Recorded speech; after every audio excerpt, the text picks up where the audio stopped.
Hey everybody, this is Dr. J. Dreadscythe, and I am joined by my partner, Beta. Say hi, Beta. Hello, everybody. Yes, I think he needs verbal instruction tonight. And the title of this grindcast is Last Up to BlizzCon All Aboard. That's right. It Choo is. choo. This is our Oh. pre-BlizzCon survival prediction all around BlizzCon show. Gives also lets us off the hook because it gives us a little bit more time to look at everything going all the way around. But yeah, so another simple little podcast we got for you, full of possible spoilers. Maybe, Ooh. probably not. We'll try our best to do spoiler tags. But we are human and we do forget, and it is pretty late at night for me right now. So you've been warned. So with that, let's get into it. So how have you been recently? I've been pretty good, playing a lot of League of Legends, and I've been playing a lot of Hearthstone. Actually, I've been playing a lot of Hearthstone, making a bunch of crazy decks. You know, Yeah, the usual. yeah, yeah. Doran decking me out on yeah. That was fun. Or pulling it out with one health when I did actually get Jiraxis out. Yeah, Yes, yes. That was a pretty epic game. I top decked just the right card. Uh, Top deck the 2/5 charge for 4. like, oh Killed no, you. he bypasses and he wins. Yep, that was amazing. I beat you with the basic rogue deck. Stop reminding the crowd. See, this is why Beta is the Hearthstone guy, and I'm hopefully gonna be the Diablo 3 guy. Oh no, I'm gonna be the Diablo 3 guy too. I'm gonna No be man, you the can't take guy. you can't take that crown. You can't take that crown. I have the Paragon 100, damn it. That's true. You do have the Paragon 100. So, When it means something. Before the expansion, when it's like, oh, okay, so you Paragon 100. Congratulations. It's like, no. so when ROS releases, your Paragon levels are going to go away, correct? Uh, in I'd assume so, because I think that's a max level thing, and you're not going to be max level anymore. So I'd assume that your Paragon levels are going to go bye-bye. no, the way they described it is, well, we're kind of getting into more of. We'll get, yeah, I guess we can kind of describe that, and then I'll tell everyone how I am. It's basically my ass getting beaten Hearthstone. That pretty much sums up. All right, yeah, okay. So how am I right now? Yeah, my ass is getting beaten Hearthstone. It's kind of pathetic. I need to get in there and actually play. Like I said, I was Paragon leveling for about 6 weeks, so I am quite out of shape. I think I think that kind of sums up how I've been this week. Would you Very agree? nice. Would you agree? Yeah, yeah. Since you were And the it's been jet. pretty chaotic. We've been preparing for BlizzCon and getting stuff wrapped up for Halloween. Mm-hmm. Uh, yeah, I was actually gonna say, since you've been the janitor, pretty much wiping wiping the floor with me, quite literally, I think you're the benchmark there.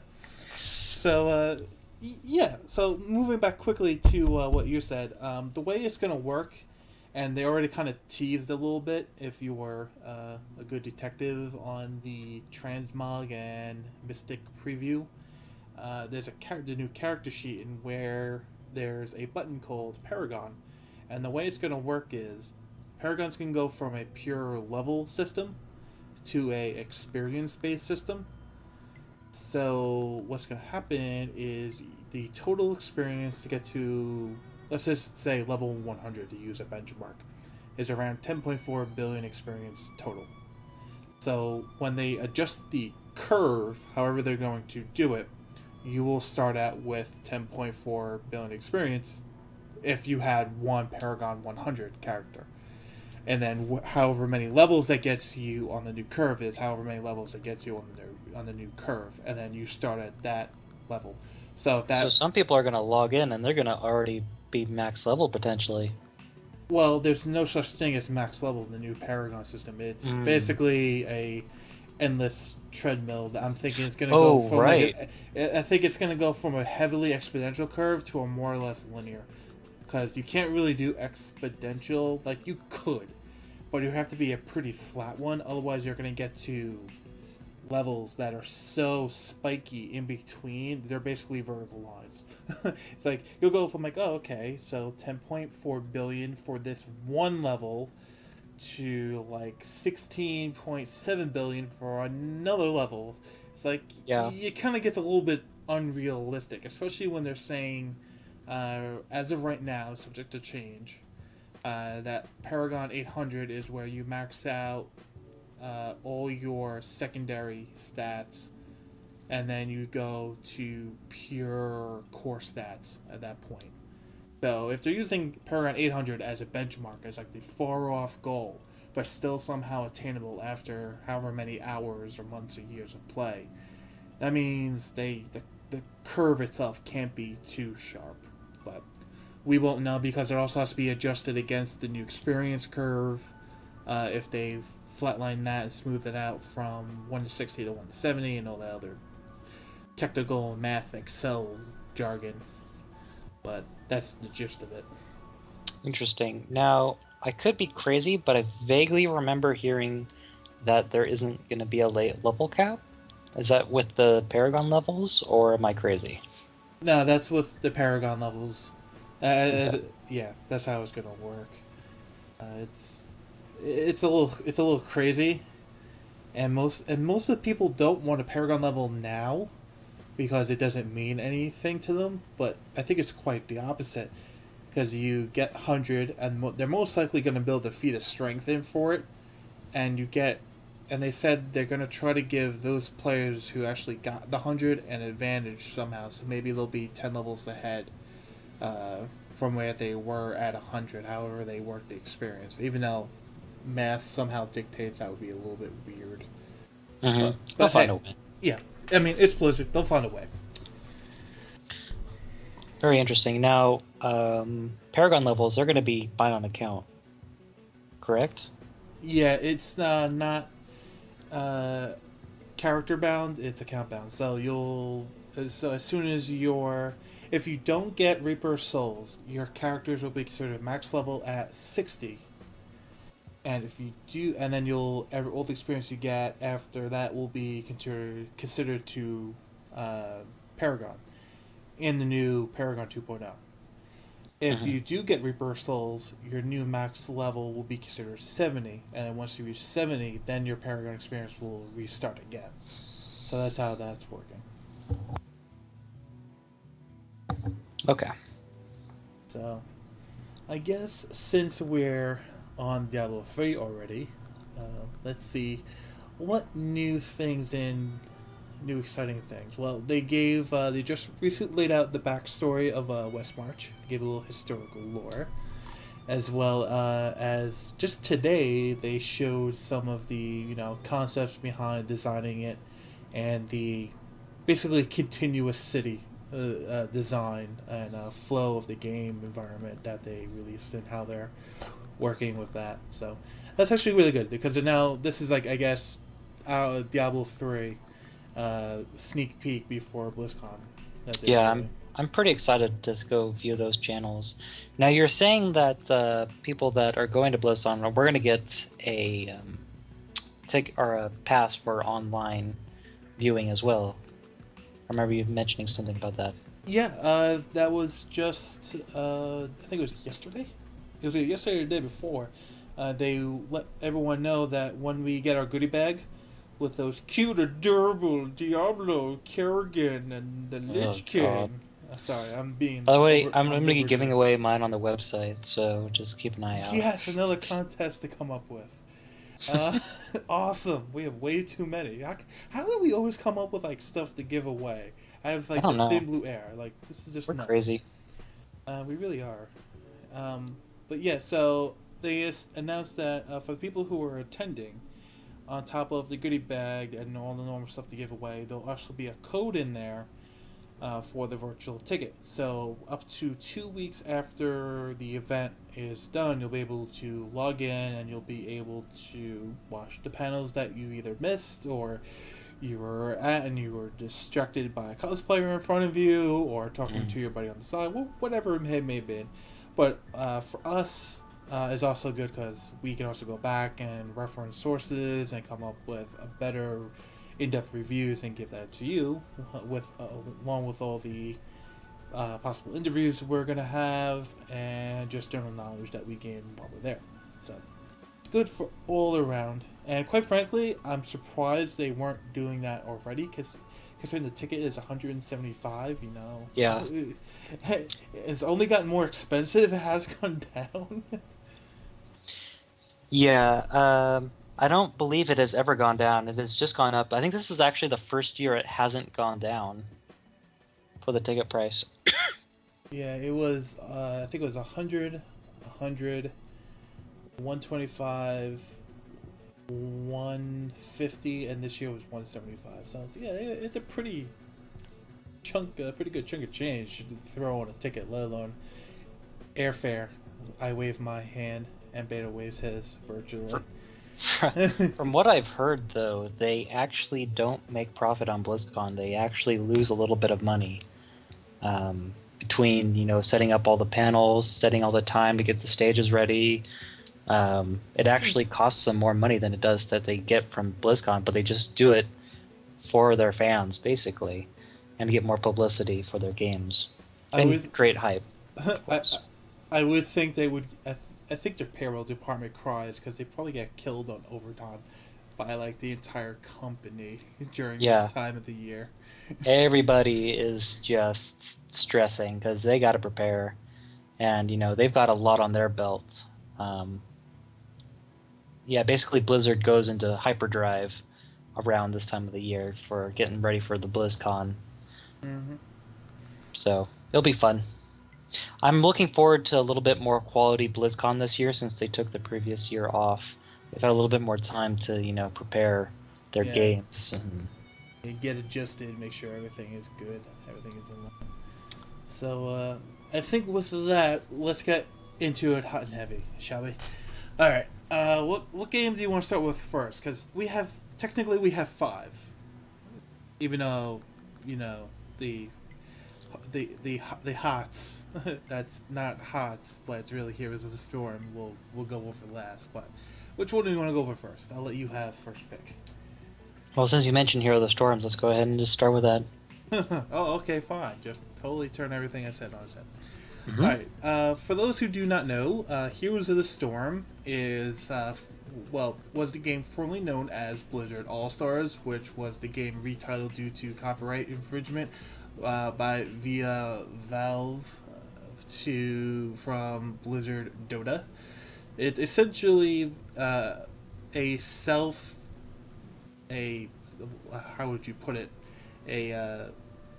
its own game compared to the old Warcraft mod that it was back in the day, and they're making it a full-fledged MOBA, and they're bringing it into the MOBA IP market. So they have a lot to fight against, considering that League of Legends and it's like the king, and then you have Dota 2, which is fastly approaching from behind, along with a few others such as Smite that I have played in the past. So there's not that much information. I mean, it has been a testing. They have launched the site with the YouTube video from Carbot Animations, who does funny as hell StarCraft videos, commentary, comedy videos about just the game in general. But yeah, without that much information, since you are the definite crack, top-notch WoW player out of either one of us, what are you expecting from this, or what should we expect from Blizzard to make it a successful game compared to, say, WoW? All right, so when you're comparing it to LoL, there's a couple weaknesses that League of Legends has, which I think Blizzard is probably going to capitalize on. The main one being is that League of Legends isn't the very easy game to get into. There's not much for a tutorial. There is a tutorial for it, but um, the tutorial, while it's there, it isn't super helpful, and you kind of just get thrown into the game. You get put into, you're forced to fight bots, so you don't really learn a whole lot at the start, and then you start fighting players, and it's a very clunky system. It's definitely outdated for the 4 years that League of Legends has been around.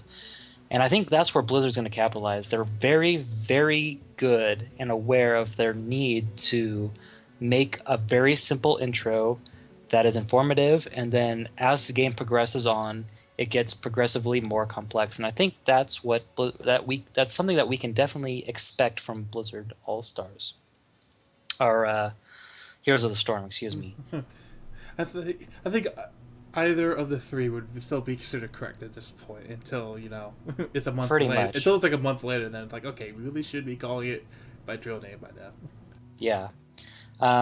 So like I said, that's definitely something that's going to be they're going to capitalize on. They're definitely going to, it's a Blizzard game, and it's their first game that's actually going to be that's going to combine all the universes together. So it's going to be really fun. You're going to be able to, you're probably going to be able to be like Tyrael from Diablo, Kerrigan from StarCraft, Thrall from Blizzard, and it's going to have all their fanboy characters and lore people. So it's gonna be interesting to see all those characters fighting each other.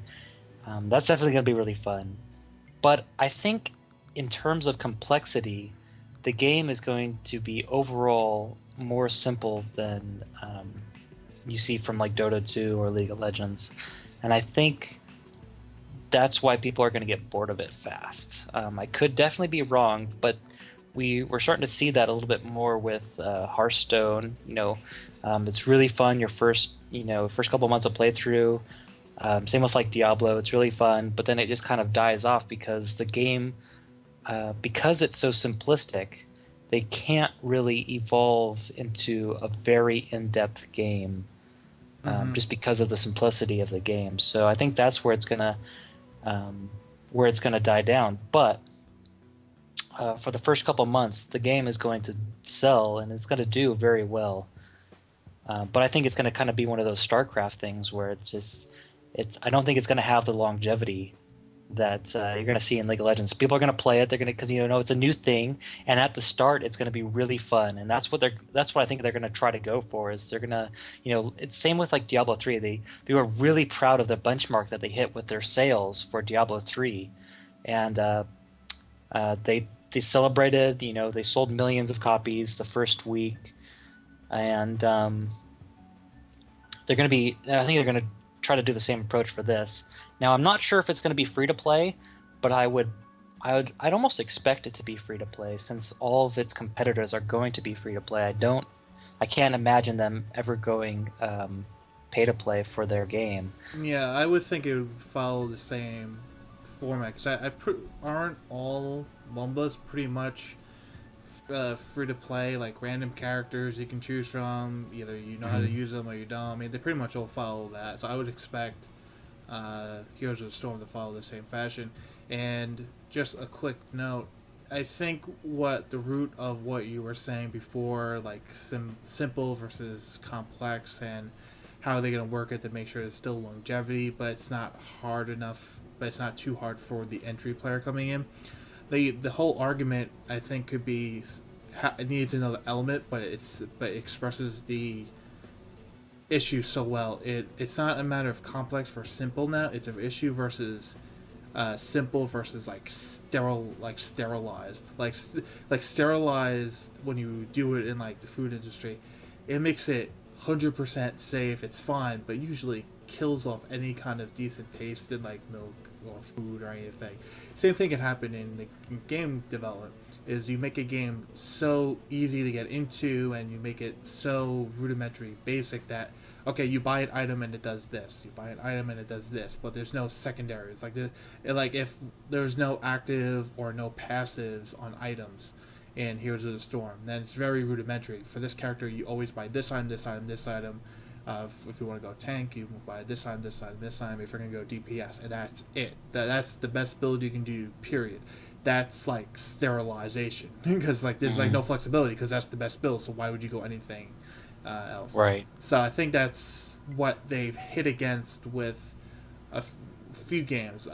Some people will say WoW's gotten there, even though from all the video catch-ups I've done, WoW is complex beyond my mind what they've done, like LFR and all the other stuff they've done. But like Diablo 3, I agree, had a little bit in the beginning there, but with all the data mine stuff, no spoiler tag, because I'm not going to mention it right now.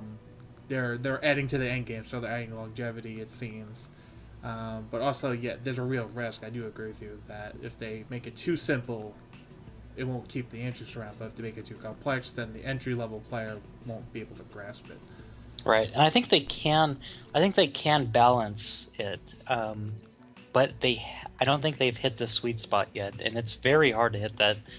The easygoing, intro versus the complex game. And I think once we start seeing more game companies pop up, more competition, they're going to have those elements. Very simple, and then a very simple entry, complex end game. And I think we're going to start seeing that a lot more with new games coming out. And knowing Blizzard, it is definitely going to be fun. It's probably going to just be like your average MOBA style game, but it's going to have some type of unique twist that only Blizzard can put to it.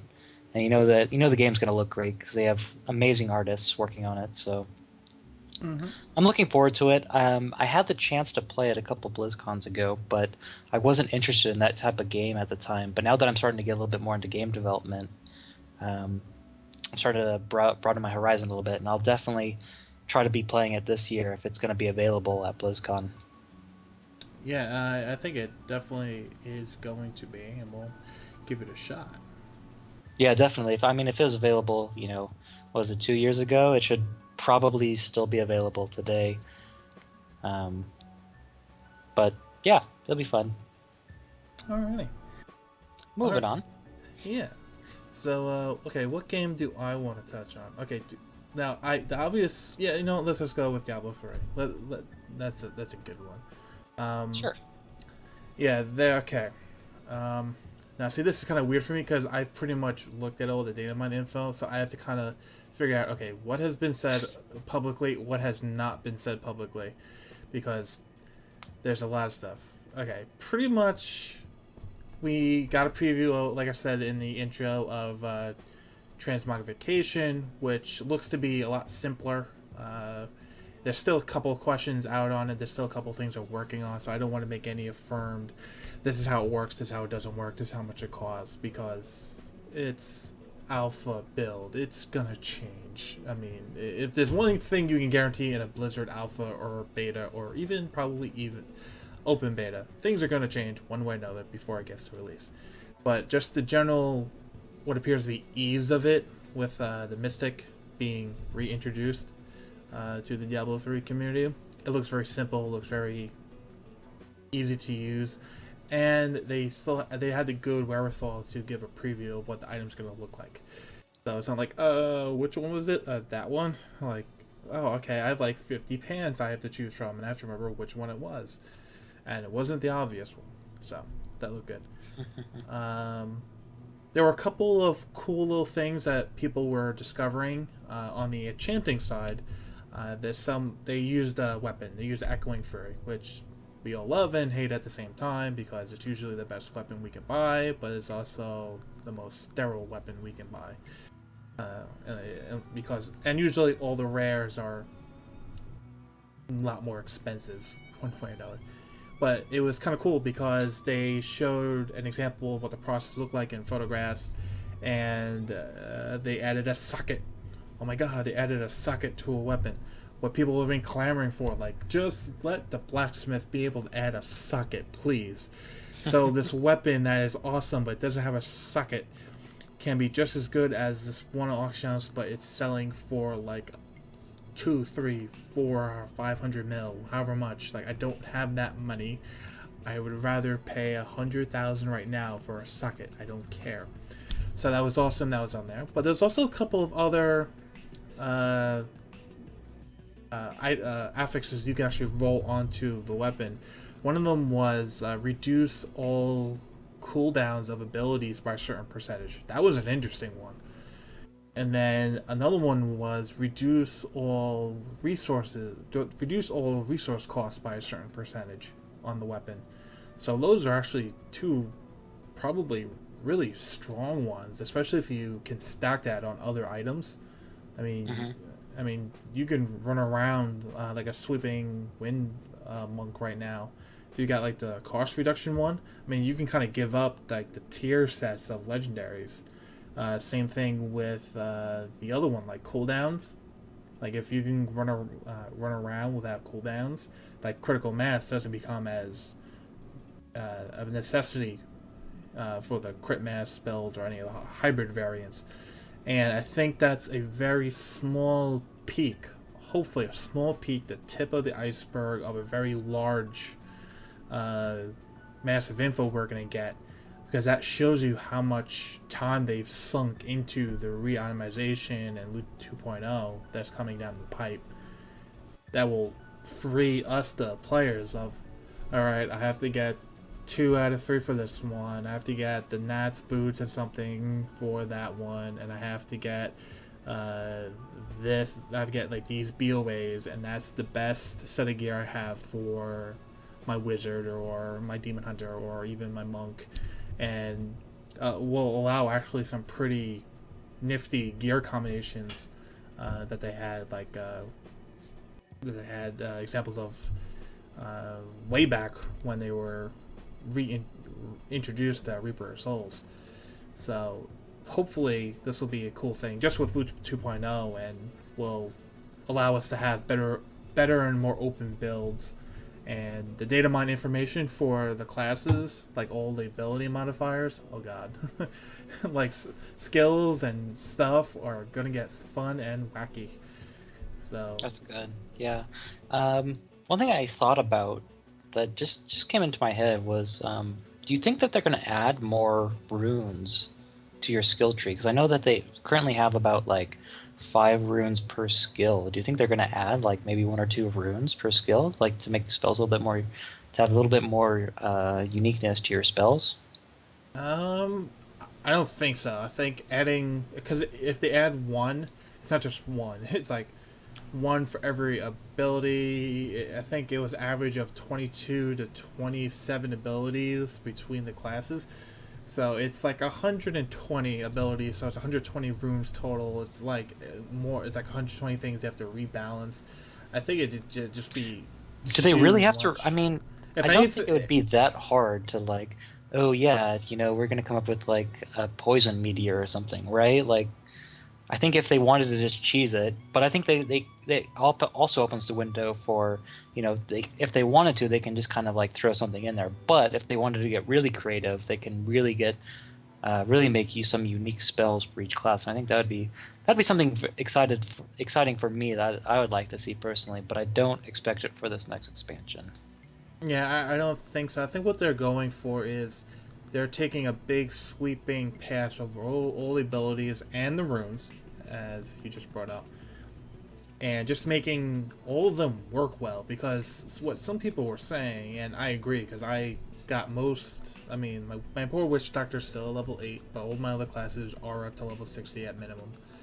Um, but it's like a lot of the abilities is like as soon as you get the first rune unlocked, some of them at like level 5. Like that's the rune you use for that ability. Always. Like Hmm. no, like you get the last rune at 60, you would think that one's gonna be the best one, or at least like the best one 3/4 of the time. Nope. Still use the one you unlock the level 5. And that's what a lot of people were complaining about. In fact, there's a small portion, and I see their argument. I really see if you added one, or in some people's case, if you actually took 1 or 2 away, and instead of trying to make it like elemental damage base, or trying to make it like, okay, a cost reduction one, a cooldown reduction one, increased damage one, and then there's like 1 or 2 variants, you just kind of really make them all more unique. And again, I guess the keyword tonight will be the sterilized version, as we go back to what we referenced before, and make them actually unique. Like you really make the spells really different from one another, and you make them function. That would be really cool. But I think the ship sailed on not happening for this expansion. I think maybe next expansion, because I think they more or less have 2 in the pipe for Diablo 3.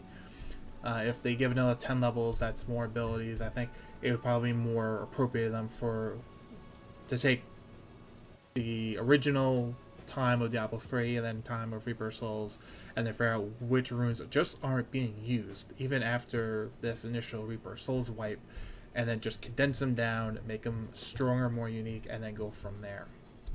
Yeah. So what else other big? So the loot 2.0 we kind of addressed, which is really the big itemization buff, which is going to be really cool. They're fixing black weapon damage, but like damage is going to be out the roof anyways compared to what we see now. We did touch on Paragon 2.0 a little bit before in the intro, but another thing to cover would be the way Paragon points. That's what you're going to get for every level. You get a Paragon point.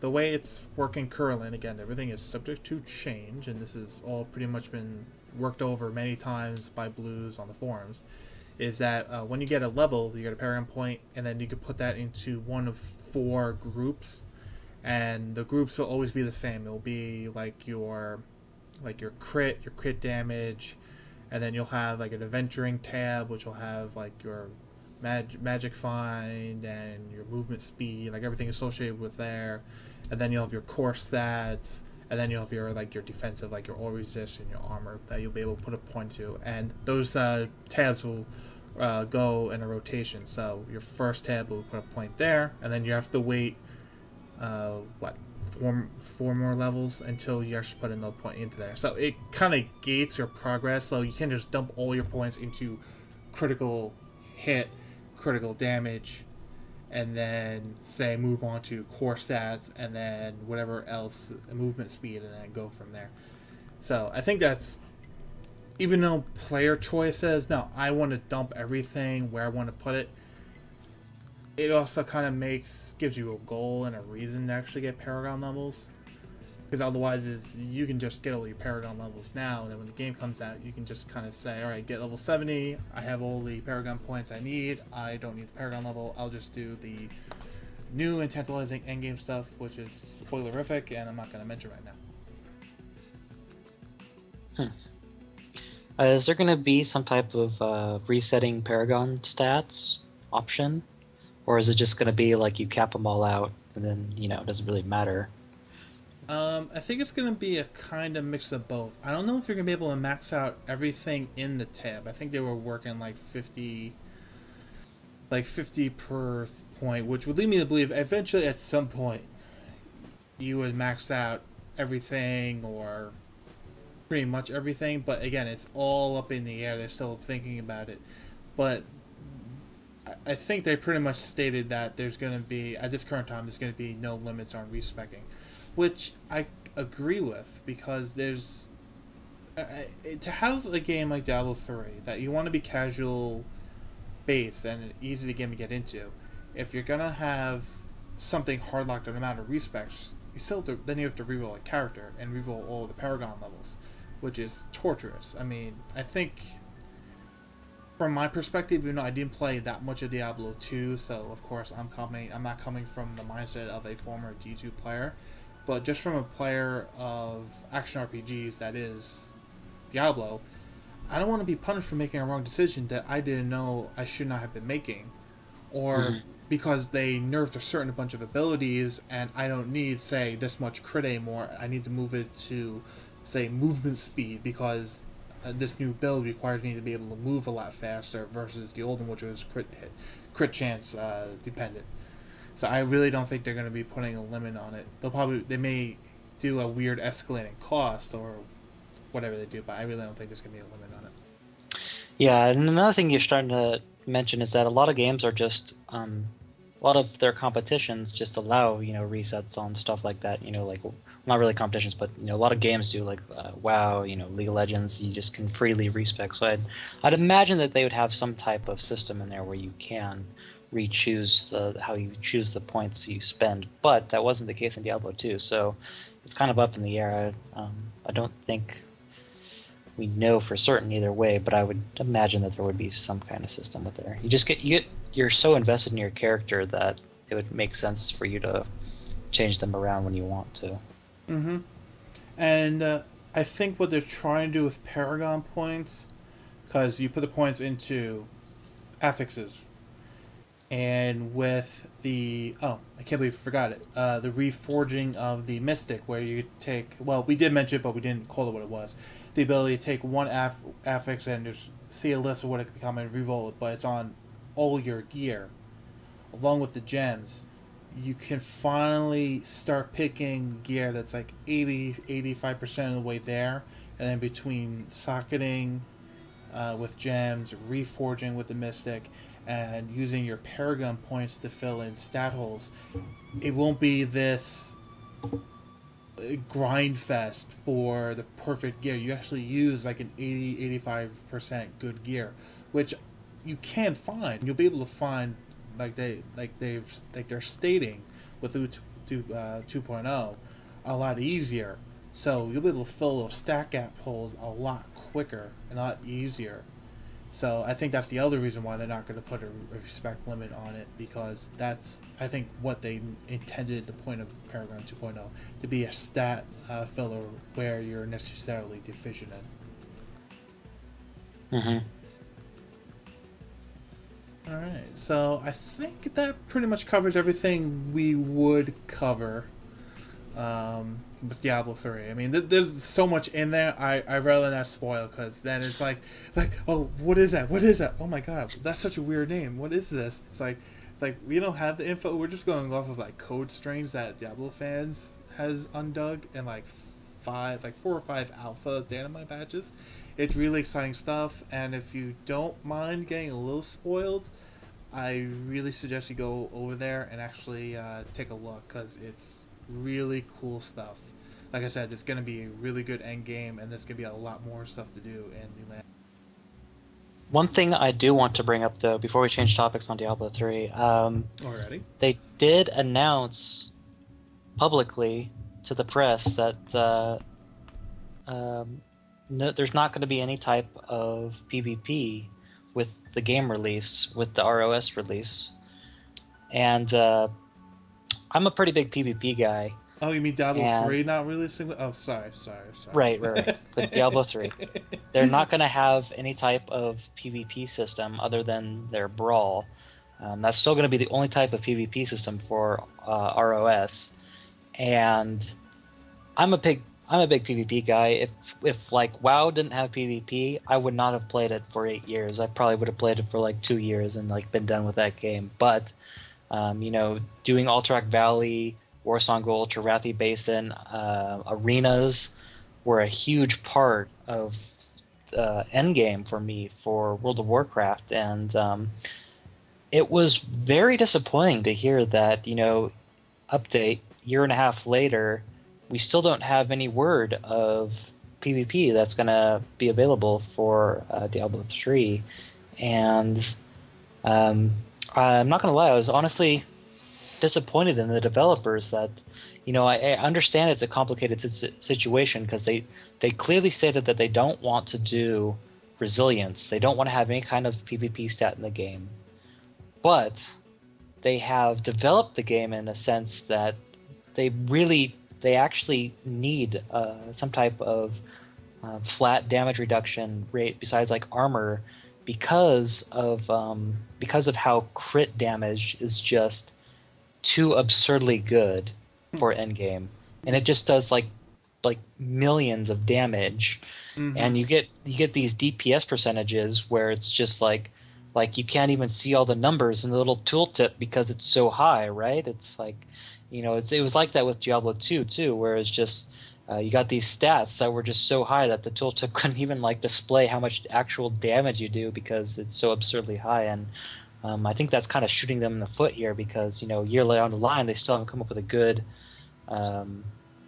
good system for it. Now, back when this was a very hot topic, closer to the game release, when Kripparrian was talking about it, He came up with a couple good solutions to it, and I don't remember all of them. But basically, you need to have like a flat 50% damage reduction across the board to at least even like try to like make the game balanced. This is kind of just all theory crafting, right? We haven't been able to test that, but um, frankly, like just the damage is just so ridiculously high that Mm-hmm. uh, it's not going to be any fun for players to just one-shot each other. I mean, you take a look at some of the worst seasons in World of Warcraft, and all those seasons have in common is that people just get bursted down, and that's um, because of how the power level, it's over 9,000 in fucking Diablo 3. Oops, I probably shouldn't have swear, but um, because the power level is so high in Diablo 3, that's going to be a real issue when they're developing this PvP patch. And I think that's why it's taken them so long. They haven't really come up with a very good solution. Or they have come up with a good solution, but they just haven't come up with a fun play mode for it. And that could also be one of the major issues with how they're setting up their Diablo 3 is that, they probably likely, they've tested arenas. Um, and I know that they have because I've played the Diablo 3 arenas at BlizzCon a couple of years ago, and that was really fun. But one of the issues that they had was that in order to basically balance your characters to make it even remotely fun, um, they basically have to give you a set of armor, a set of gear, and what they've said is like we don't want to do that, right? Because that you're not attached to your like loot is a really important part of Diablo 3. It's It kind probably of the takes most important part. the ownership of you to your character out of it, because even though you're attached to your character, you're really attached to the gear, because your gear makes your character, and then your character is extension of you. So like, yeah, just plopping on this again, like, keyword sterile set of gear, it kind of takes you out of it. It kind of makes you like apathetic to the whole idea. Correct, yeah. And so there's not a whole ways to really customize your character in Diablo 3 besides through your gear. So that is arguably one of the most important parts of feeling really attached to your character. And when you force them to have a set of gear, it definitely loses some of that feel to it. And that's also one of the big issues that they're having with this is they want you to have your gear, they want you to have your stats, but your stats are too good, right? Mm-hmm. They kind of dug themselves into this hole. And frankly, I'm not the game developer for Diablo 3, but they have to bend one way or another. I don't think they can have their cake and eat it too in this case. And if I had to guess, I would say that they're going to introduce some kind of PvP stat, or they're going to have some type of hidden stats behind your character that's going to reduce PvP damage or crit damage by a significant amount. Otherwise, it's not going to be fun. Mm-hmm. Yeah.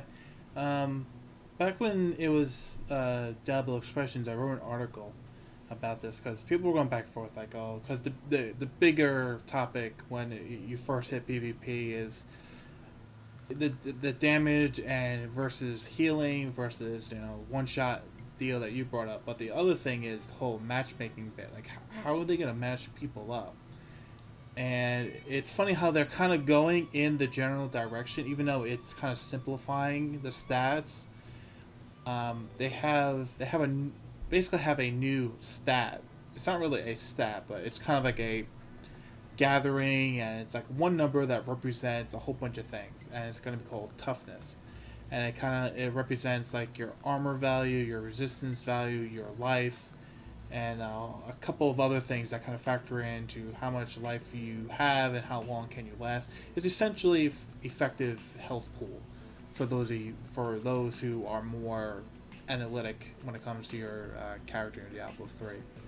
But I figured they could very easily make a matchmaking system, and I made in the post I wrote, the only two things that matter is your overall sheet damage and your overall effective health pool, because both those numbers take in many, many, many, many different things and come up with two numbers, and then those two numbers are like become two individual character scores. You know how there's like gear scores in WoW, and then they use that, or eye levels. You can't really do eye levels in Diablo 3 because, unlike WoW, it's not set stats per item.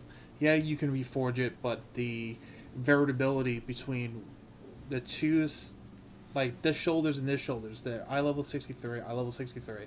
It's the same base item, but they can be wildly off base. So you can't even go by the eye level of an item in Diablo 3. You have to go by what it gives to the overall character. So it's not a gear score, it's a character score. So you take the effective health pool, which is now toughness, and the rebirth souls, and the sheep damage, and you come up with a character score between those two numbers. Or you keep them separate, which would make it more fair in the end.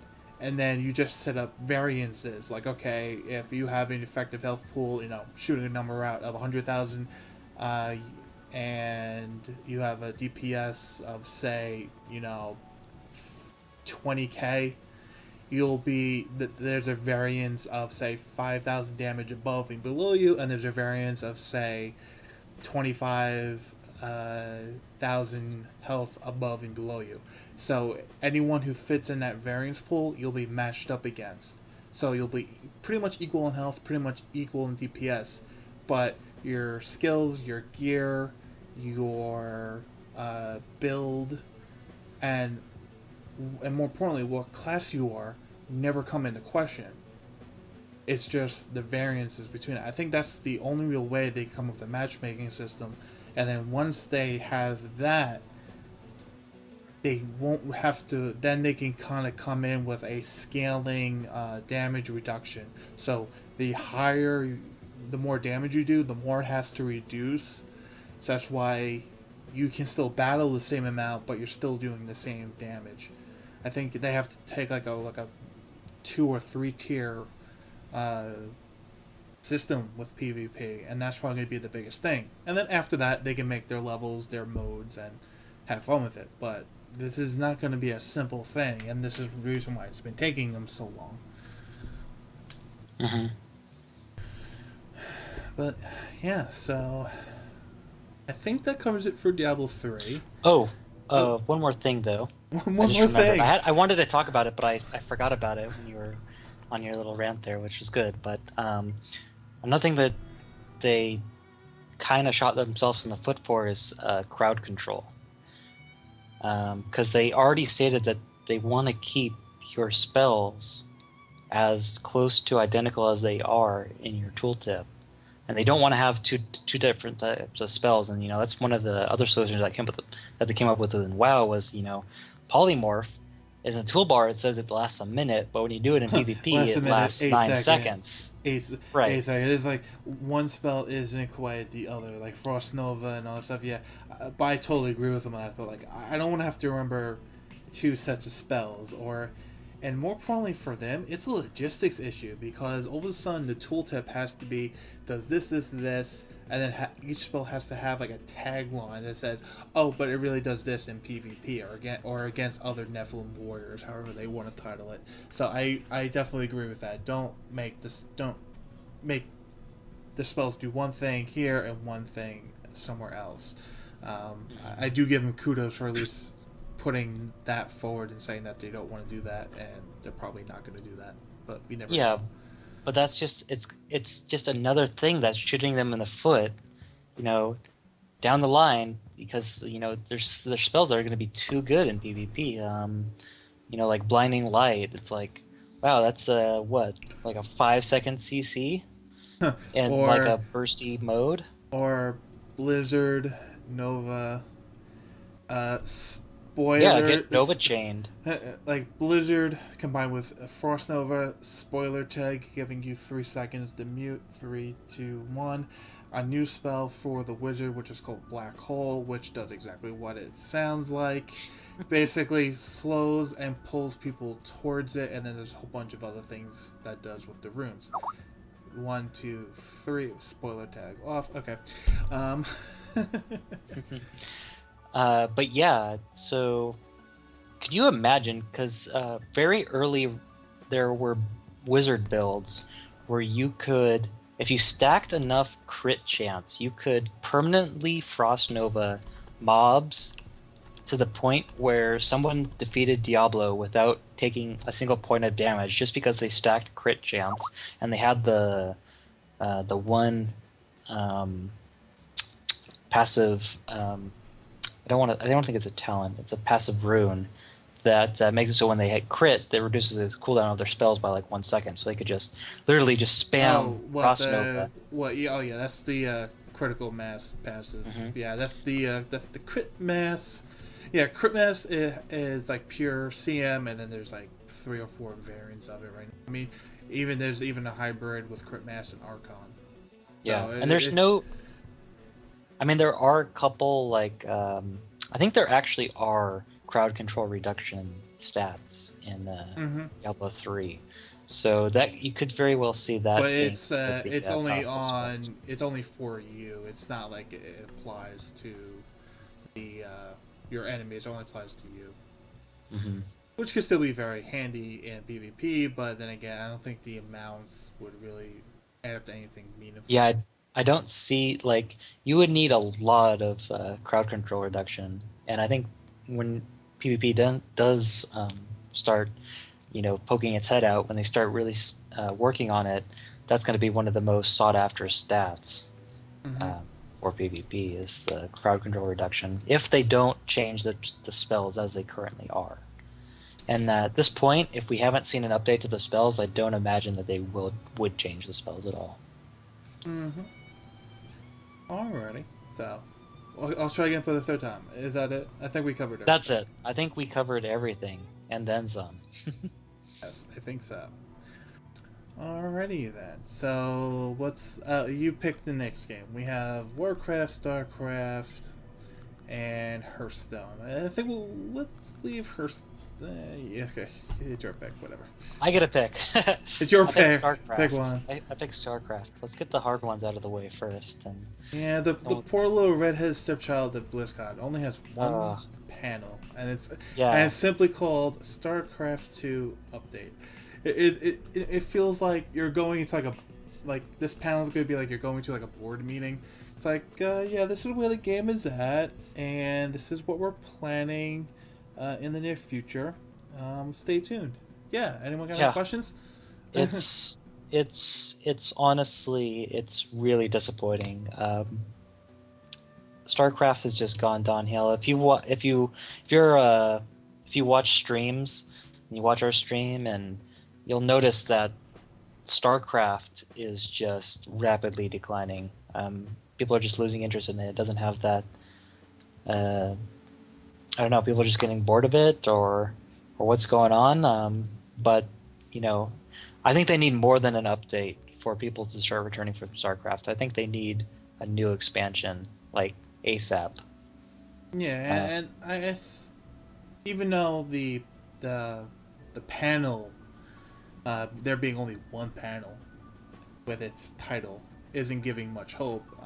It wouldn't be such a bad time to show something of Legacy of the Void. I don't think it's too early for that. But then again, it's Heroes of the Storm was just announced yesterday. Diablo 3 was announced at Gamescom. And Hearthstone is still a game in development, even though it's in closed beta, hopefully rapidly approaching open beta and eventually release towards the end of the year. I think they may hold on to Legacy of the Void a little bit more, and hopefully for some of the reasons that you pointed out. I mean, StarCraft has gone down. There were a lot of initial early complaints and Wings of Liberty as far as actually supporting the games, like not supporting as far as maintenance or updates, but actually through sponsorships with tournaments. There we go. There's a word. Major League Gaming, yeah, that's right. They Major League Gaming. So there was some drama that happened there where apparently Major League Gaming was paying Blizzard to host tournaments and stuff, and people started losing interest in it. So they said, "Yeah, Blizzard, you need to start paying us, or we're gonna stop, doing these major tournaments in your game." And Blizzard said no. So Major League Gaming said, "Okay, see ya." And I think that was actually one of basically the final straw in that game, where it was just like, it was already declining and people were losing interest in it, and then that was just kind of like the final stake in the Hmm. grave there. Yeah. But go ahead. Yeah. Sorry. But I mean, they have made solid tries at attempting to get people into it, and more importantly, get new people into it. Mhm. The last big major patch uh, was a couple of months ago. Introduced basically a LOL free to play style experience gain system where you gain experience after your matches, which unlocks portrait images and banners, which I mean, it still isn't enough, I would think, for the average player. Um, like being able to just, I would think more in depth wise, like customizing units, like what your Terran unit can do. Like pick any of them. Like you really like Thor, so you want to give Thor this particular ability modifier. But someone who likes Zerg, they just want to do Zerg, Balings, and Hydros, and that's all they want to do. So they want to make those stronger. But since StarCraft 2 is such a niche balance game where most of the development towards if I'm completely wrong here, someone call me out.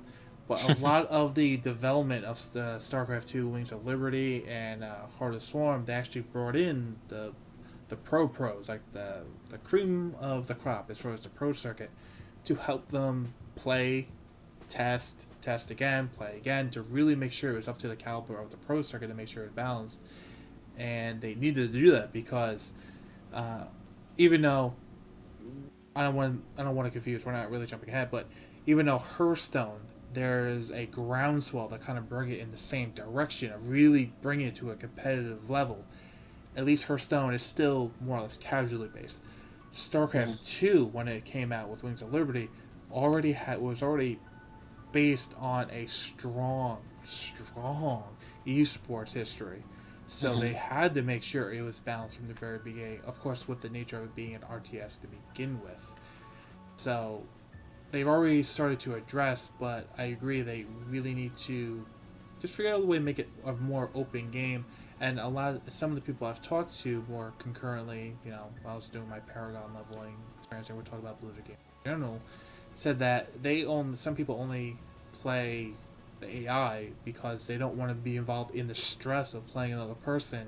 It's like it's becoming harder to play the game just as a fun part where you don't have to worry about micromanaging everything to death and beyond just to have a good experience in game and win. Um, I think there's a little bit of magic that I think Blizzard is fully well and capable of discovering, pulling from somewhere and mixing it in. I think the arcade is one element where it's the game, but it's off to the side. But I'm just kind of reintroducing people to the game where it's not so slamming down on the keyboard for 300 APM just to have a shot of winning at a game. And I think that's the biggest issue with StarCraft. But kind of taking that in context, I would love for them to come out with a Legacy of the Void trailer. I do love StarCraft. I bought Heart of Swarm literally just to play this campaign once, just for the story, and I haven't played it since then because, frankly, I don't have anyone that plays StarCraft with me. If I did, then I would play. But that's how much I love the StarCraft lore, the storyline, the characters they develop, because it's this huge galactic war, but yet they could bring that to humanistic levels with these individual characters, and they've done a masterful job in StarCraft and Brood War with the backstories, and they've continued that with Wings of Liberty, Heart Swarm, and eventually Legacy. And besides, the portals have been, in my terms, like shit on story wise, like dying and death. It's like, finally, can they have their turn? At least get their planet back, maybe. That would be nice. So that's my StarCraft spiel. Do you have anything to add? Not a whole lot. I really hope that this panel is gonna bring them out of the water, but I don't have high hopes for it, honestly. But we'll see. I Yeah. could be terribly, terribly wrong, and this panel is gonna be the next big thing that revives the game. But I would be pretty shocked to say the least. That's my BlizzCon prediction right there. Yeah. I mean, I'm right there with you. I would love to be blown away. I'm looking on MMO Champion. I'm looking at the time breakdowns. I think I can make that panel. I don't think there's anything really going on when I watch. I may just hit that just to be like, please give me something. Give me something to look at. But yeah, so all right. So Well, okay. One more thing. okay, fine. Okay, okay. Just don't make it three. Just don't make it three. Well, that's Sure. fine. Yeah, just this is one thing. It was really fun. When I went a couple of years ago to BlizzCon, there was a lot more StarCraft panels going on, especially in the competitive PvP section. But I don't see a whole lot of competitive PvP StarCraft going on, and even though I had never played StarCraft ever, it was still really fun to watch. Some of the more famous people like Fruit Basket um, play the StarCraft game, and even though I'd never played it before, it looked fun. And so it's kind of disappointing to see that game not do as well as I think it should, because it's a solid game, but I don't know. It needs to get there, but I agree wholeheartedly. I've watched a couple of StarCraft games, and especially with good announcers. I mean, Yeah, exactly. that shit could be better than TV any day. Right, right. Alrighty. So, So I think that's all for StarCraft 2 for right now. Basically, final verdict: we wish the best for the game. We really want the best for the game, but one lonely panel is not giving us much hope. yeah. Basically. I am not a tower. And for those playing the home game at home, we a little breaking the fourth wall. We're actually pausing in between each game to make sure I don't lose the audio. So he just called me a towel. I figured I'd just leave that in there, a little blooper hidden. You're a towel. Yeah. Alright, so it's my turn. Alright, what games do we have left? Alright, we have WoW and we have Hearthstone. It's the final choice, really. You know what? Let's hit up WoW. Sure. I'll probably pick the not typical choice because all right, here. Let me open up another Windows Google Chrome window. All right, I'm gonna give a quick shout out to the DD Guides and Noble87. If I don't know if you guys will ever get a chance to see this. I don't know if I will ever get a chance to ever meet you guys or anything. Maybe I'll tag you. Maybe I'll do something. But those two guys are freaking awesome because even though I do not play World of Warcraft anymore, in fact, I think next month I'll be 2 years clean. And yes, I do. Clean. I say it that way because WoW is a drug, and I guess website development is my anti-drug for those old-fashioned commercials. But Noble and DD Guides, they are awesome because I think I've watched all their lore guides, all the chat boxes about LFR, and all the other fun stuff, quote unquote, italics, underline, whatever you call it, in the game right now, and just really good, honest, neutral discussions, like really nailing down this one side and nailing down the other side, and they kind of coming to a consensus. I've never felt more connected to WoW without actually playing it with all the videos that they've put out. So, kind of going to predictions, I think everyone's pretty much assured that they're going to have a WoW expansion. There's like a 5% chance that I'm holding out that there may not be one announced at BlizzCon. I don't know. Oh, I can almost guarantee that there's going to be a WoW expansion announcement. There has to be. Like no, I know there has to be. There's like a 5% doubt that there may not be. I don't know why. I think it's one of the I think 5% is a good number to. I think the old leave there. I think the old guys are whispering to me. They're trying to turn me. But yeah, I mean, to the guides and what I know and read on Wikipedia and all those many years ago, there's speculation is the South Seas expansion, which would basically be Queen Ashizura and all the other islands for the goblins, or the Bardic Legion expansion, or the ever increasing and gaining popularity of a time travel expansion. Doctor Who fans would be happy. But that's pretty much where my experience ends, because like I said, I haven't played for 2 years, which is pretty much all of Miss Pandaria and half of Cataclysm at minimum. So I will put my hand down and I will pass the mic to you, because you have played it much more recently than I have. Yeah, so when we're theory crafting about the next expansion, the topic of the Emerald Dream often comes up. Damn it, I knew I forgot one. Yes, the Emerald Dream.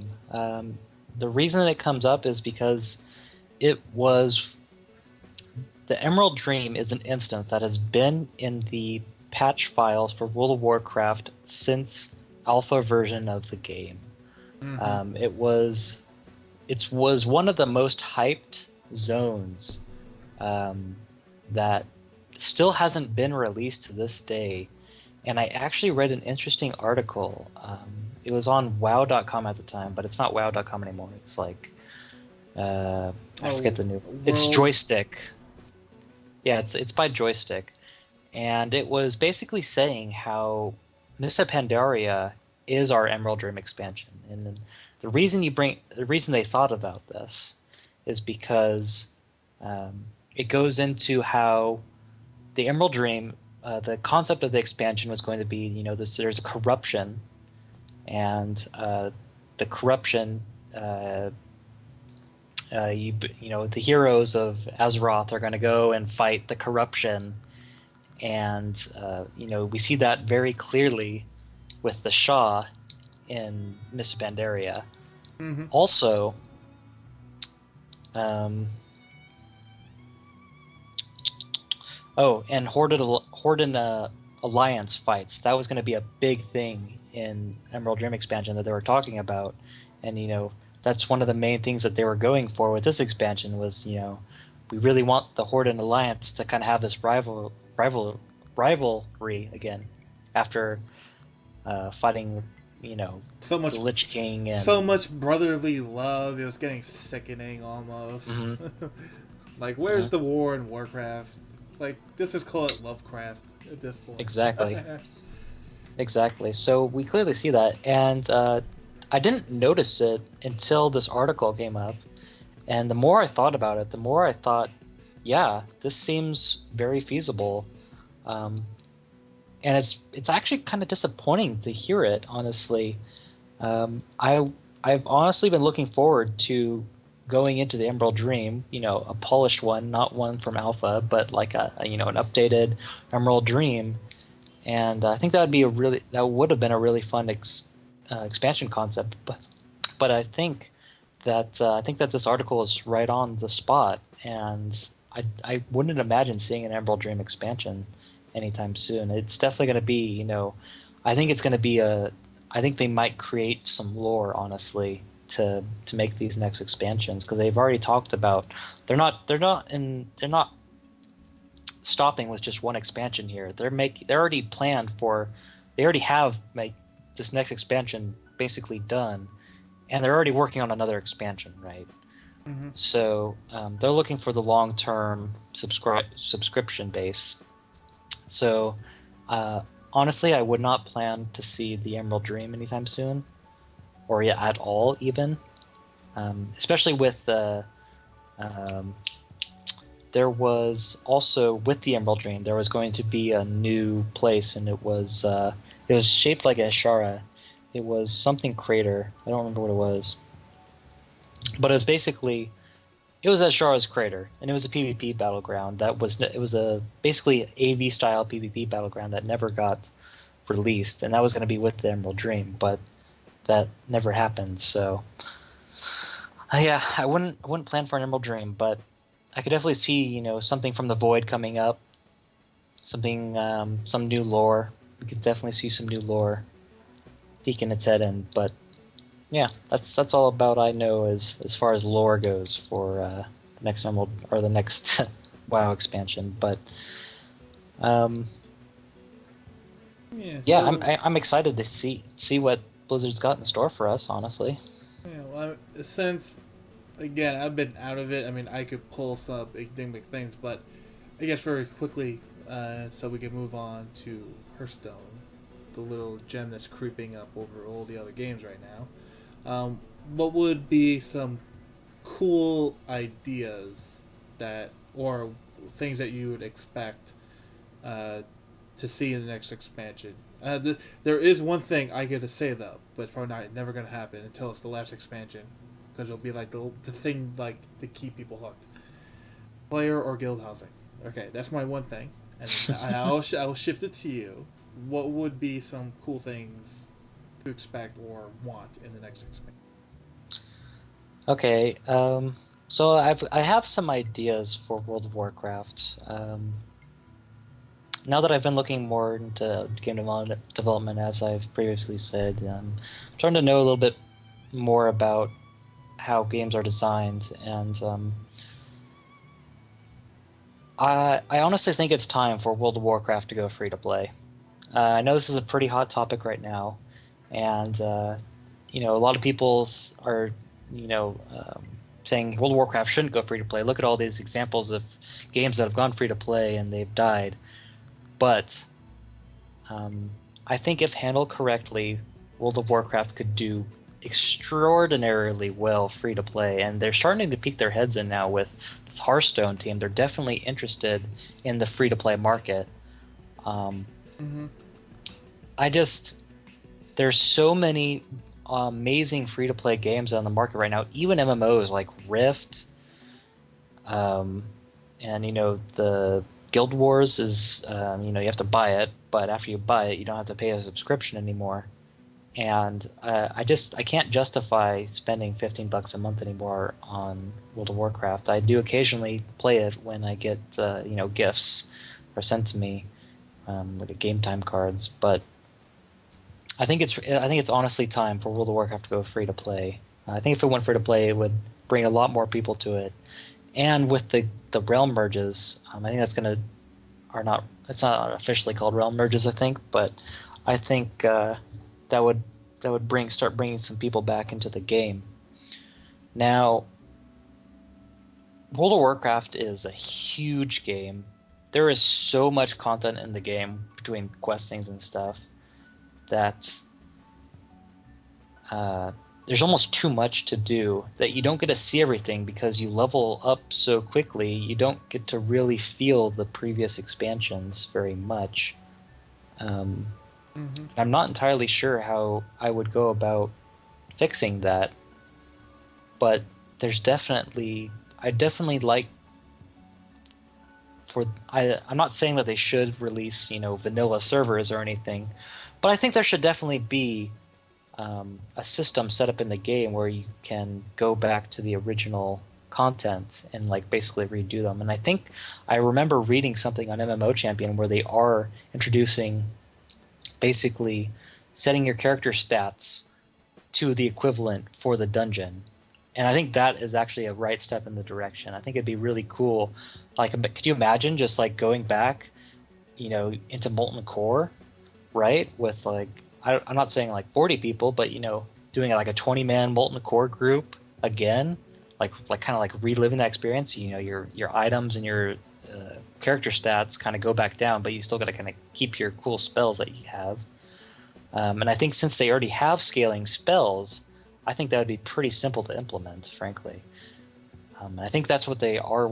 They actually are working on a system like that. I remember reading something, but I'm not too informed on the situation. Yeah, and other MMOs have done that as well, where you basically set your character level or player level, whatever they call it, and it kind of brings you to that level.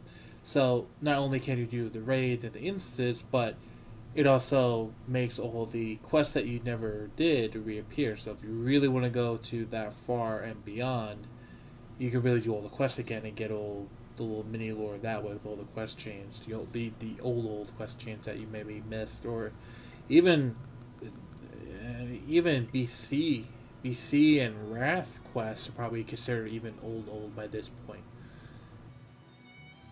3 to 4 years for Wrath, and then Miss Pandaria has been out for anywhere between a year to almost 2. So yeah. It'd be nice if there was a reward system in the game where if you scaled your characters down to the equivalent level of the dungeons, you would be rewarded an extra reward for completing it, where it would be basically the equivalent of doing these endgame dungeons, right? So Achievement unlocked. Doing it the right way. Reward an extra crappy blow. well, no. So hear me out, right? So you know how there's like the satchel of loot that you get from doing these random dungeons if you're like a tank or a healer and you're in need. Mm-hmm. Imagine like if you wanted to queue up with your friends and they were all low level. They were running this low level dungeon, and you're like this level like 90 panda monk or something like that.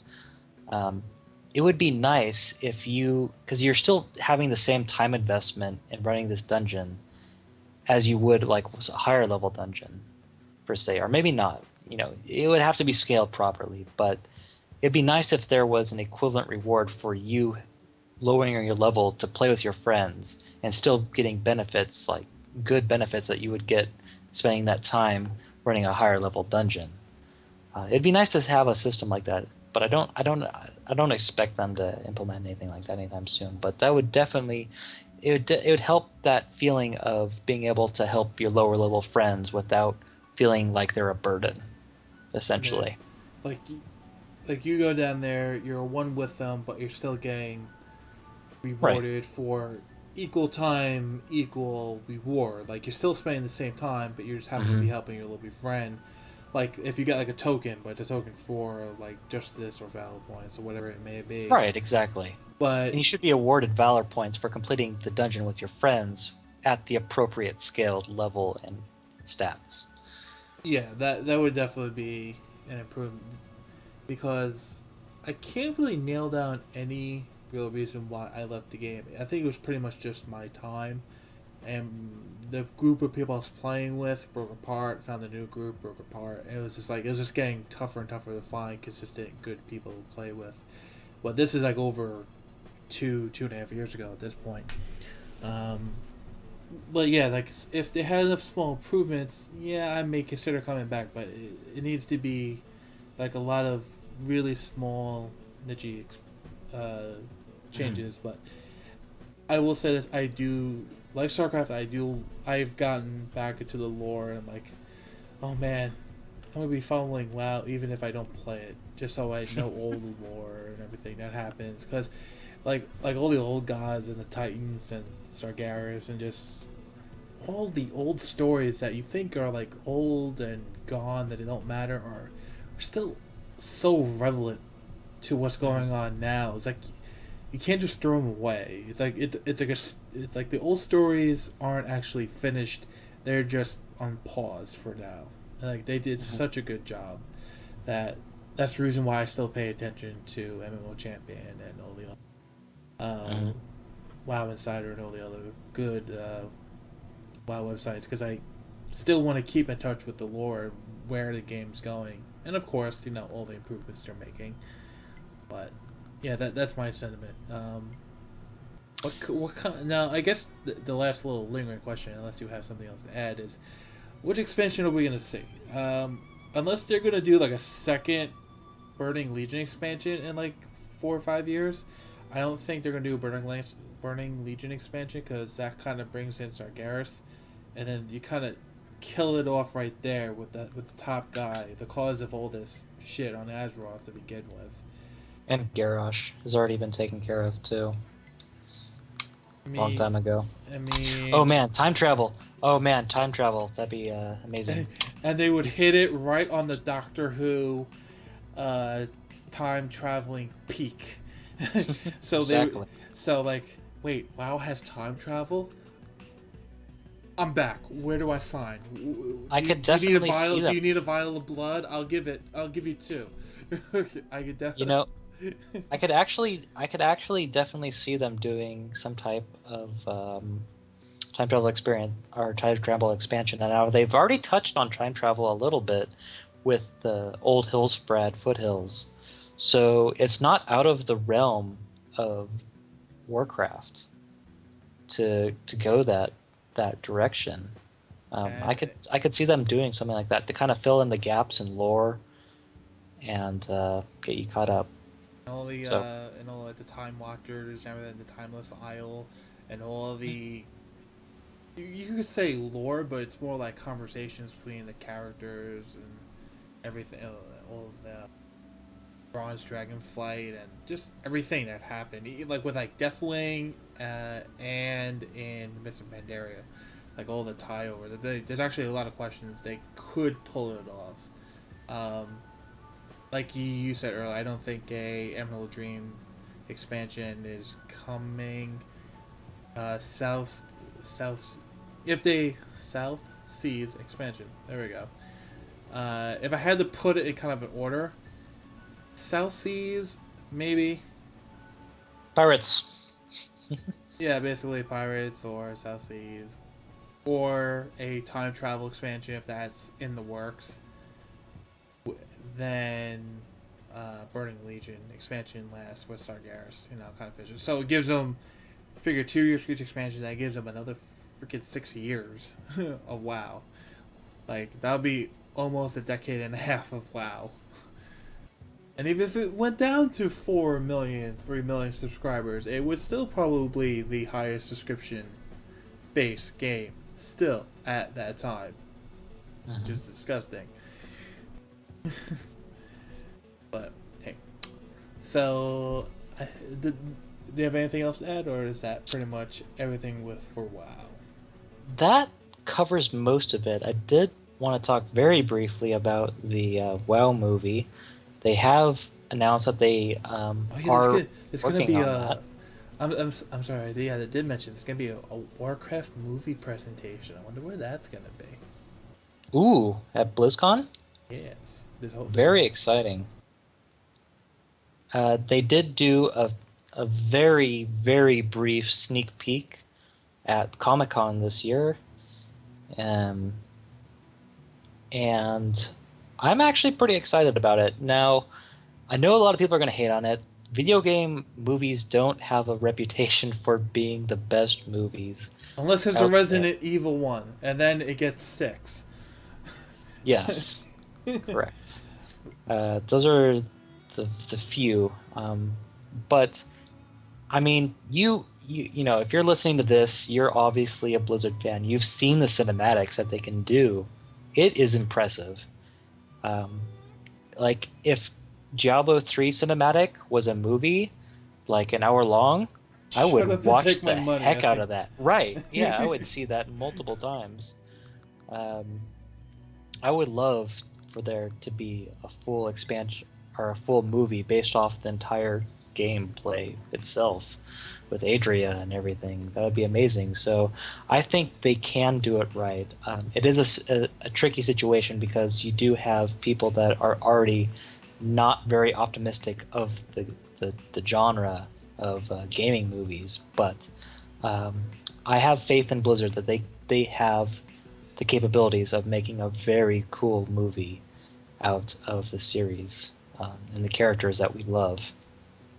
Yeah, and it's very interesting because they said that what they showed at, I think it was the San Diego Comic Con, I believe it because was. it was more of like kind of like concepts and ideas, like a short teaser, kind of like half live Yeah. action, half concept art kind of mixer. It really wasn't like a first trailer. It was more of like a proof of concept. I think it's the correct term. Yes, that would Um, make sense. it was kind of dumb, but people are really receptive, except no one besides people who were there saw it. So hopefully Yeah. this will be at least that, if not a more polished, more up to date what they're working on.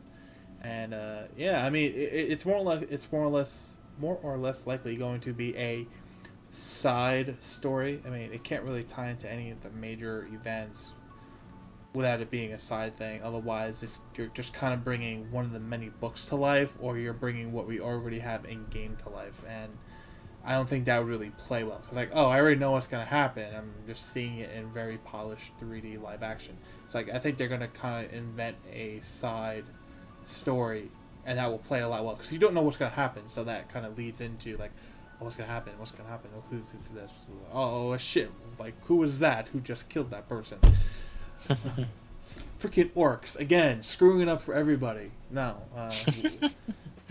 For the Horde, yeah. It's funny because I was just playing Orcs Must Die with my friend the other day, which is not a Blizzard game. It is. This is a game I downloaded on Steam. I think it was like $5. It's actually pretty fun. It's like a first-person Plants vs Zombies, basically. Ugh, don't get the way. But it's like, why do these orcs die? Why must they die? What if we are the bad guys here? You know? What if this One is of those like philosophical question games? What if it's like inverted morality? Like, wait, Exactly. what? All right, but okay, let's bring this back to the cause. All right, so Back on track here. Almost. All right, so that covers well. I think it does thoroughly, very thoroughly. Yep. We've covered all the topics very thoroughly. I'm pretty impressed. We only have one more. We only have one more left. So sad. And that last topic is Hearthstone. Dun, dun, dun. Can I roll need? Okay, let's see how many I can remember in the release start. Can I roll need? Of course. Okay, how many can you remember of like the little character phrase? Oh, jeez. I don't put you on the spot. I bring the pain. And what other classics are there? My Fire Be Purged is a pretty famous one. Ragnaros scared. Ragnaros is too. Did you see that video of the? There was a streamer, and he. Ragnaros pre-swap. Yes, that's what happened. So basically, he played Millhouse Manastorm. Ooh, excuse me. He played Millhouse Manastorm. His opponent played double. I don't remember the exact name of the spell. It's like Vision, like Mind Vision, the one that puts 2 copies of a random spell into your deck. And he played 2 of those, and then he played the Epic Priest card that lets you put a random card from your opponent into play under your control.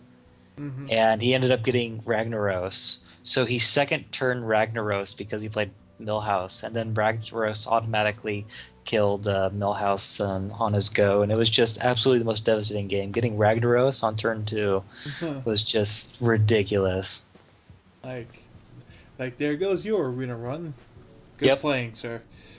All right. Yep, I think it was a constructed game, but I could have been wrong. I could be wrong. But... I would think so. Yeah. So what can we expect from Hearthstone and BlizzCon? All right, we already know this can be now. I find this a lot more intriguing because I always like looking between the lines. In this case, it's looking between what they're announcing, because they're having what they're calling I think it's called Innkeeper's Invitational Tournament. Essentially, they invited 8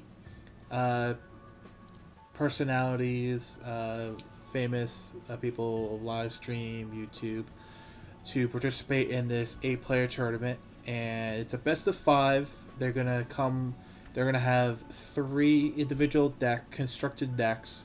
They're gonna make ahead of time and submit to Blizzard, and they're gonna have them ready for them at the tournament. And when they lose a game, that deck is out for that match.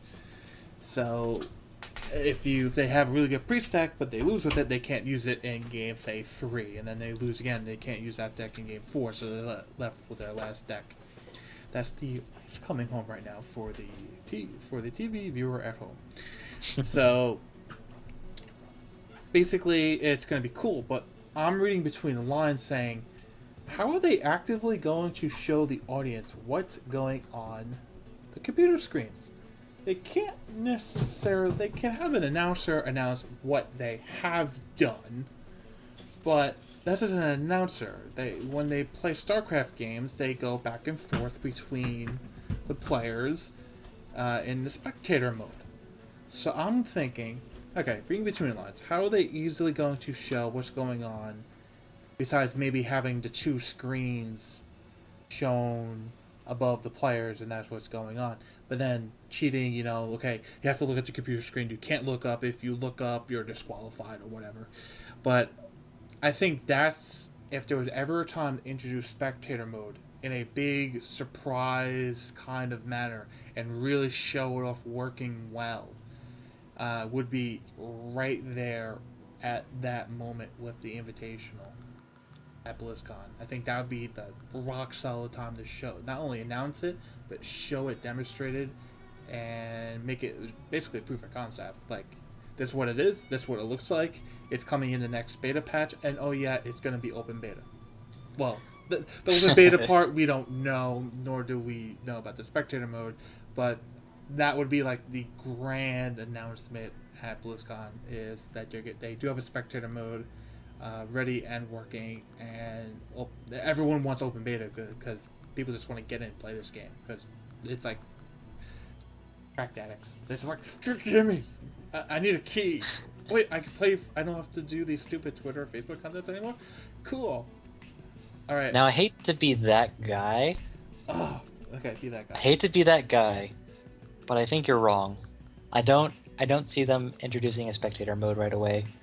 And my main reason behind that is because World of Warcraft still does not have a spectator mode, and they still host arena tournaments at BlizzCon.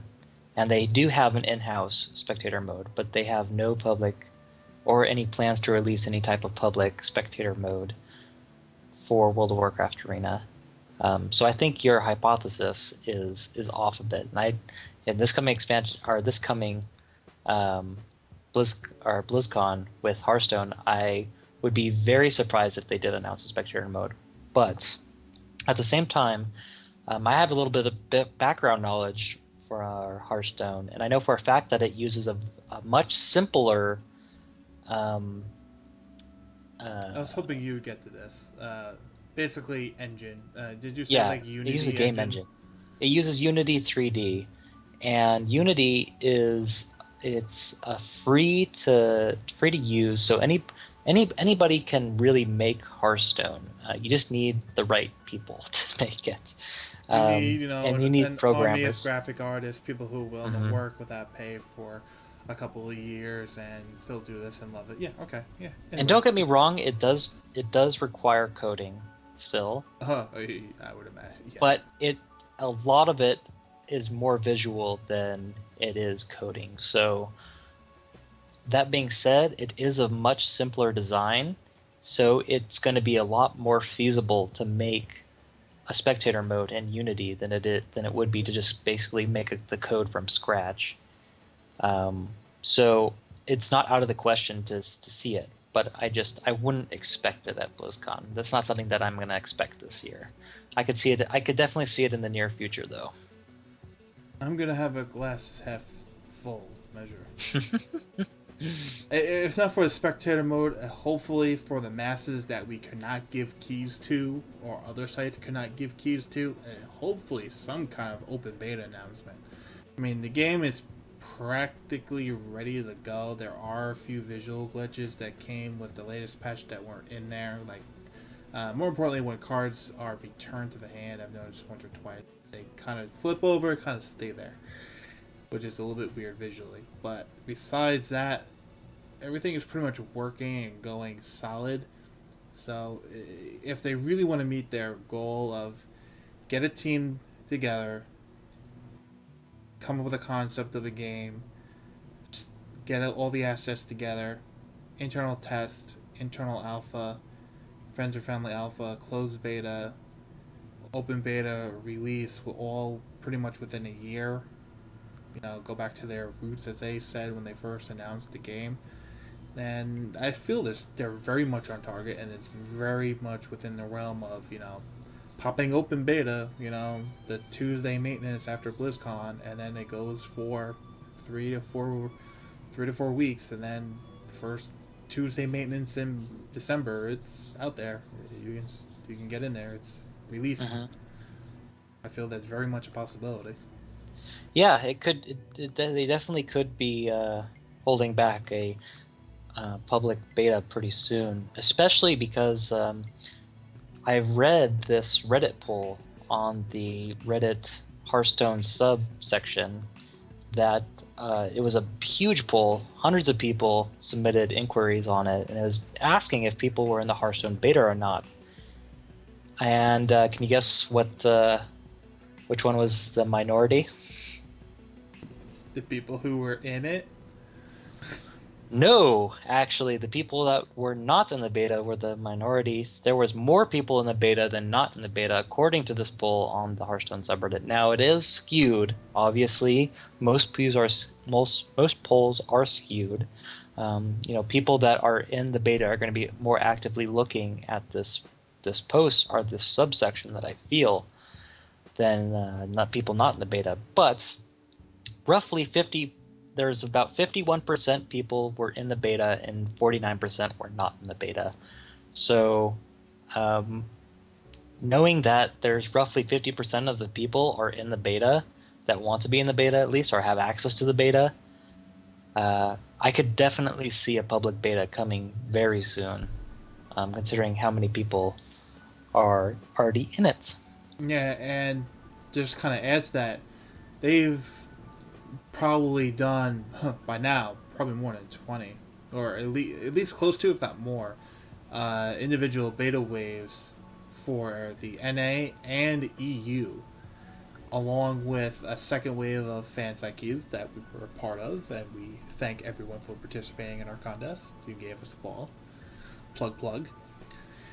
But also, I mean, I think when I look at all the people I know from the past and present, I think everyone's pretty much in. I don't know anyone who, and like my actual friends who I know, maybe one. So I think you're pretty much on the ball with that Reddit post. Is if I know everyone, I mean it took a while. I mean the game's been in closed beta for a lot longer than it seems. I think it's been about 3 to 4 months now. But everyone I know is pretty much in, and they got in on the waves, so those waves do matter. Mm-hmm. So I mean, pretty soon they're going to run out of people to give keys to.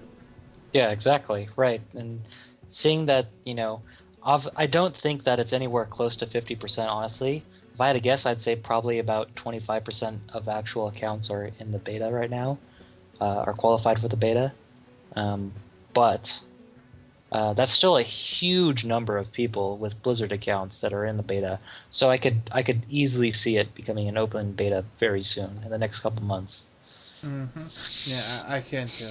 I mean, I really think they're gonna really succeed at this game's goal of creating a fun game, a simple game, but a hard game to master, with a small development team, and bring it to market all within a year, as far as the publicly known testing and finally release.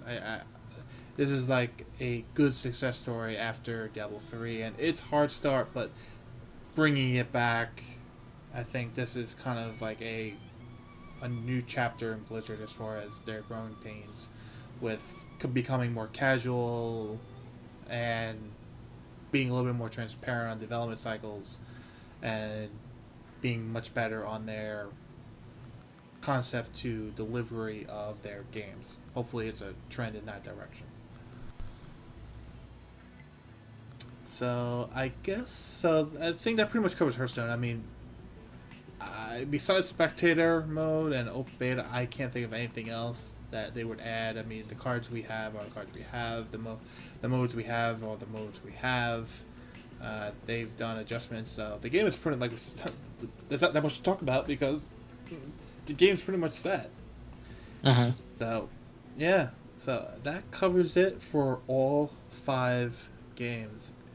It is weird to say all 5 games for knowing Blizzard to be, at least in its modern age, PC game wise, a 3 IP company to now expand to a 5 IP, and when Titan, whatever it becomes, comes out a 6 IP company, it's gonna be it's gonna be really strange. They're gonna have to make BlizzCon 3 days at that point.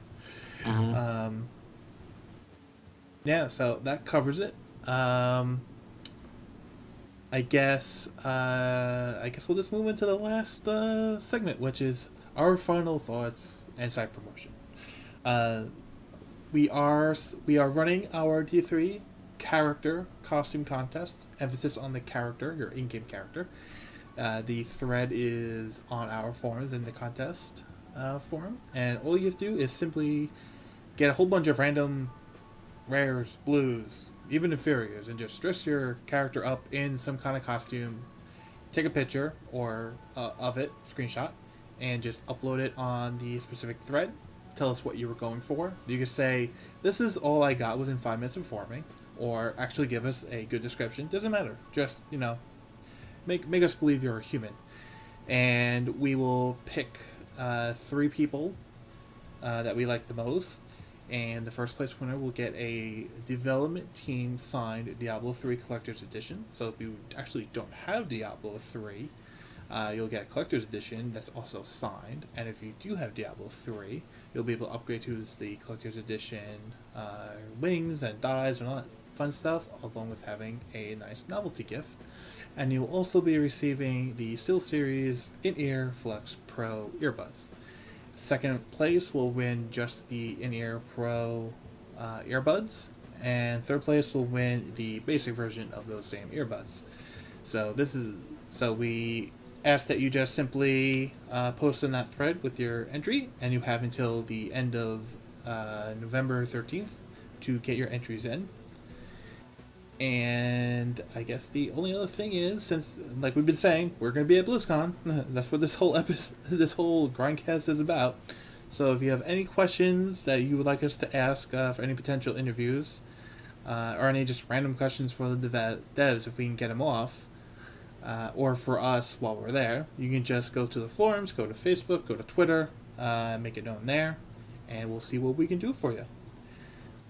So that's all I had for the segment. Is there anything else you'd like to add that I may have forgotten? Yeah, one thing I'd like to shout out. I'd really like to thank the people that competed in our first competition with the Show Us Your Beta Phase contest. It's really fun, and I know a lot of people went out of their comfort zone to submit entries, but I really liked all of the entries, even some of the troll ones. So we also got some Reddit hate. But it wound up working to our benefit. We got some Reddit hate, but you know what? Screw the haters. I had fun watching and reviewing them, so really want to thank everyone that competed in that, and it's definitely still a fun competition, and we still enjoyed it. So we definitely might do that competition in the future for other IPs, but it was fun. So I just want to shout out to those people because I know that you wanted me to shout out to somebody, and those are the people I want to thank the most because without them there wouldn't be much of us. Yeah, and our loyal forum goers and Twitch stream followers, we love you. Definitely. So I think that does it for this Grindcast. Almighty, this thing's probably going to be about 2 hours by the time I get this thing stitched together. Lord, nice. Oh Lord. Alrighty, so good luck.